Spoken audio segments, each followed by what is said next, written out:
ودخل المدینۃ علی حین غفلۃ من اہلھا، اور وہ ایک روز وہ داخل ہوئے گاؤں میں، شہر میں، ایسے وقت میں کہ اس کے شہر کے لوگ جو ہیں غفلت میں تھے۔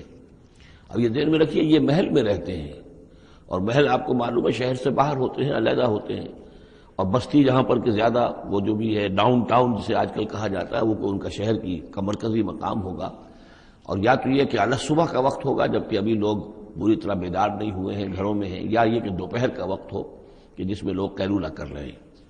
وہ داخل ہوئے، دخل المدینۃ علی حین غفلۃ من اہلھا، جبکہ اس کے آپ لوگ جو ہیں وہ غفلت میں تھے۔ فوجد فیہا رجلین یقتتلان، تو پایا اس میں دو اشخاص کو لڑتے ہوئے۔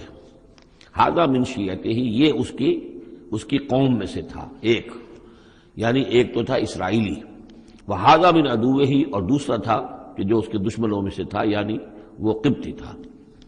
فاستغاثہ الذی من شیعتہ، تو مدد مانگی اور دہائی دی اس شخص نے جو موسیٰ کی قوم میں سے تھا، علی الذی من عدوہ، اس کے مقابلے میں کہ جو دشمن قوم سے تعلق رکھتا تھا۔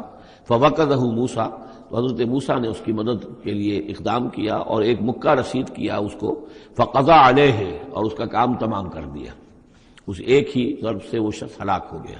قال ھذا من عمل الشیطان، اب تنبہ ہوا کہ یہ تو شیطان کا معاملہ ہو گیا، شیطان کا عمل ہوا۔ انہ عدو مضل مبین، ان کی نیت قتل کرنے کی نہیں تھی، لیکن یہ ہے کہ وہ ضرب ایسی شدید لگی کہ وہ مر گیا۔